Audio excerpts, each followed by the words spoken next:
Welcome to prime nine news insider. నేను రాజు. ఆంధ్రప్రదేశ్లో వరదలు వచ్చిన రోజు అప్పట్లో ప్రతిపక్షాలన్నీ కూడా పవన్ కళ్యాణ్ని టార్గెట్ చేసి అసలు పవన్ కళ్యాణ్ ఎక్కడ, పవన్ కళ్యాణ్ కనిపించట్లేదు అని చెప్పేసి తీవ్ర స్థాయిలో విమర్శలు చేశారు. మరోపక్క మోహన్ రెడ్డితో పాటు ఆ పార్టీకి సంబంధించినటువంటి నాయకులంతా కూడా పవన్ కళ్యాణ్ ఎక్కడ ఎక్కడ ఎక్కడ ఎక్కడ అంటూ విపరీతంగా ట్రోల్స్ చేసినటువంటి పరిస్థితి.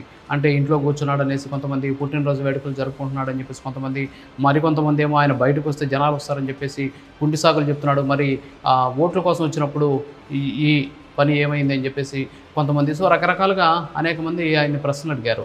అయితే ఇప్పుడు చూస్తూ ఉన్నాము పవన్ కళ్యాణ్ జనాల్లోకి వస్తే ఆయన క్రేజ్ ఎలా ఉంది అనేది ప్రతి ఒక్కరు కూడా ఇప్పుడు చూస్తూ ఉన్న పరిస్థితి. ఎందుకంటే నిన్న ఆయన నియోజకవర్గంతో పాటు చుట్టుపక్కల ఉన్నటువంటి ప్రాంతాల్లో పర్యటించేటువంటి సందర్భంలో భారీ ఎత్తున జనాలంతా కూడా ఆయన చూడడానికి వచ్చినటువంటి సిచ్యువేషన్.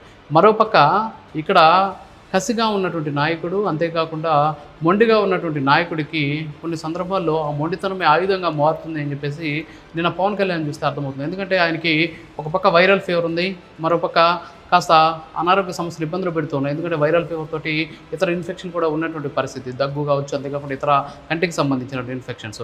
అయినప్పటికీ కూడా పవన్ కళ్యాణ్ క్షేత్రస్థాయిలో పర్యటించి అక్కడ ఉన్నటువంటి వరద బాధితులకు సంబంధించినటువంటి అంశాలు కావచ్చు, అంతేకాకుండా ఏలేరు ప్రాజెక్టుకి సంబంధించినటువంటి ఏదైతే వరద ఉందో దానికి సంబంధించి ఆయన ముంపు ప్రాంతాలన్నీ కూడా పరిశీలించేటువంటి సందర్భంలో కొన్ని వీడియోస్ కూడా బయటకు వచ్చాయి. బహుశా వైసీపీకి సంబంధించినటువంటి నాయకులు చూడలేదేమో, లేకపోతే పవన్ కళ్యాణ్ టార్గెట్ చేసి సోషల్ మీడియాలో తిడుతూ ఉన్నటువంటి వాళ్ళు చూడలేదేమో. కానీ పవన్ కళ్యాణ్ పాపము ఆయన ఏ విధంగా క్షేత్రస్థాయిలో పర్యటించారు, పోయేసి అక్కడ స్టేజీలు వేసుకోలేదు, స్టేజీల మీద కూర్చొని బురదలో ఉన్నటువంటి వాళ్ళకి చేతులు ఊపేసి వెళ్ళిపోవాలి.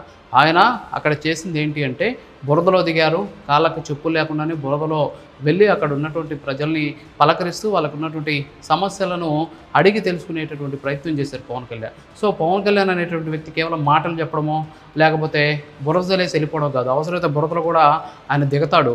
సో ఏదైతే ఇప్పుడు కొంతమంది సోషల్ మీడియాలో ఆయన మీద బురద చల్లుతున్నారో వాళ్ళందరికీ కూడా నిన్న ఆయన బురదలో దిగినటువంటి దృశ్యాలే వాళ్ళకి చెంపపెట్టు అని చెప్పొచ్చు.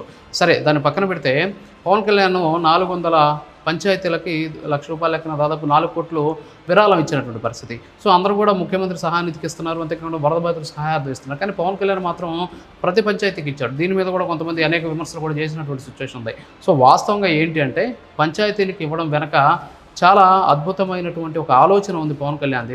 ఏంటంటే ఆ ఆలోచన సర్పంచులు, ఎస్పెషల్లీ పంచాయతీలకు సంబంధించి వరద ఎఫెక్ట్ ఉన్నటువంటి పంచాయతీలో ఏదైనా చిన్న పనులు చేసుకోవాలి, బ్లీచింగ్ పౌడర్ చల్లాలి, లేదా అక్కడ పాడైపోయినటువంటి విద్యుత్ దీపాలు వెలిగించాలి, లేదు పారిశుద్ధ్యానికి సంబంధించినటువంటి చర్యలు తీసుకోవాలి, లేదు అక్కడ మెడికల్ క్యాంపుకు సంబంధించి ఏదైనా ఖర్చులు ఉంటాయి. సో వీటన్నిటికి కూడా డబ్బులు కావాలంటే వీళ్ళు ప్రతిదీ కూడా నోట్ రాయడము, దానికి ఆమోదం పెట్టుకోవడం, తర్వాత ప్రభుత్వానికి పంపడం, ఎంపీడీఓకి పంపడం, ఎంపీడీఓ దాన్ని జడ్పీకి పంపడం, లేకపోతే జిల్లా కలెక్టర్ పంపడం, అక్కడి నుంచి ఫండ్స్ రిలీజ్ అయితే పంచాయతీలు చేయాల్సినటువంటి పరిస్థితి. సో వరదలో ఇబ్బందులు పడుతున్నటువంటి వాళ్ళకి తక్షణ సాయం కింద సో ఈ పంచాయతీ అంతా లేకుండా పవన్ కళ్యాణ్ తన సొంత నిధుల్ని పంచాయతీకి ₹1,00,000 లెక్కన ఇచ్చారు అంటే అక్కడ పంచాయతీలకి తక్షణ సాయం కింద ₹1,00,000 అని ఇచ్చినటువంటి పరిస్థితి. ఎందుకంటే పంచాయతీల్లో ఉన్నటువంటి వాళ్ళంతా కూడా ఇబ్బందులు పడకూడదు, ప్రభుత్వం నుంచి రావడానికి ఆలస్యం అవుతుంది, సో ముందు ఈ లేఖలు రాయడానికి టైం పడుతుంది అనేటువంటి ఉద్దేశంతో తన సొంత నిధుల్ని పంచాయతీలకు ఇచ్చారు. సో దీని మీద కూడా వైసీపీకి సంబంధించిన నాయకులు రకరకాలుగా ఆయన్ని ట్రోల్ కూడా చేస్తున్న పరిస్థితి. కనీసం బ్లీచింగ్ పౌడర్ కూడా చాలా మనం గతంలో చూసాం. కరోనా సమయంలో ఏ విధమైనటువంటి పరిస్థితి ఉంది గ్రామాల్లో, కనీసం సర్పంచులకి ఎలాంటి పవర్స్ లేక చాలా ఇబ్బందులు పడినటువంటి సిచ్యువేషన్ మనం చూసాం. సో ఇప్పుడు అలా కాకుండా పవన్ కళ్యాణ్ సర్పంచులకి పవర్స్ ఇచ్చారు, మరోపక్క గ్రామ పంచాయతీలు బలోపేతం చేస్తున్నారు, ఇంకో పక్క వరదలో ఉన్నటువంటి ప్రాంతాలు ఏవైతే ఉన్నాయో వాళ్ళకి అక్కడ ఇబ్బందులు లేకుండా ఉండేందుకు ఆయన సొంత నిధుల్ని ఒక్కొక్క పంచాయతీకి ₹1,00,000 లెక్కన 400 పంచాయతీకి 4 కోట్లు ఇచ్చాడు. సో ఇదంతా కూడా ఆయన ఏదో తన పార్టీ కోసమో లేకపోతే ఎన్నికల స్టంట్ కోసమో లేకపోతే ఇంకొక అంశం కోసం ఆయన చేసింది కాదు, కేవలం అక్కడ ఉన్నటువంటి ప్రజలు ఇబ్బందులు పడకూడదని చెప్పి చేసినటువంటి పరిస్థితి. సో పవన్ కళ్యాణ్ అనేటువంటి వ్యక్తి కేవలం మాటలు చెప్పడం, బురద చల్లేసి పోయి లోపల కూర్చోవడం, లేకపోతే ఒక రాష్ట్రం నుంచి ఇంకో రాష్ట్రం మధ్య షిఫ్ట్ డ్యూటీలు చేయడం, ఇలాంటివి చేయడు. ఆయన చేశాడు అంటే ప్రజల కోసం మంచి చేస్తున్నాడు, ప్రజల కోసం మేలు చేస్తాడు, ప్రజల సంక్షేమం అంతేకాకుండా రాష్ట్ర అభివృద్ధి ధ్యేయంగా ఆయన పనిచేస్తాడు. సో ఇప్పుడు చూస్తున్నటువంటి సంఘటనలు కూడా అందుకు సజీవ సాక్ష్యాలే. ఎందుకంటే బురదలో నడిచినటువంటి వ్యక్తిని మనం చూసాం. ఆ దృశ్యాలన్నీ కూడా మనం చూసినటువంటి సిచ్యువేషన్. అవసరం లేదు ఆయన కూడా గట్టున కూర్చొని, లేదు ఒక స్టేజ్ ఏర్పాటు చేసుకొని, గతంలో ప్రభుత్వంలాగా ఒక స్టేజ్లు ఏర్పాటు చేసుకొని ఆ పొలంలో ఉన్నటువంటి పంటను తీసుకొచ్చి చేతిలో పెట్టుకొని ఫోటోలకు పోజ్ చేయొచ్చు. కానీ ఆయన బురదలో నడుచుకుంటూ వెళ్ళినటువంటి పరిస్థితులు మనం చూసాం. ఆయన ఆ శాఖలు తీసుకోవడానికి వెనుకున్నటువంటి కారణం ఏది? ఎందుకంటే పంచాయతీరాజ్ గ్రామీణాభివృద్ధి పరిస్థితి ఎలా ఉంటుందో తెలుసు ఆయనకి.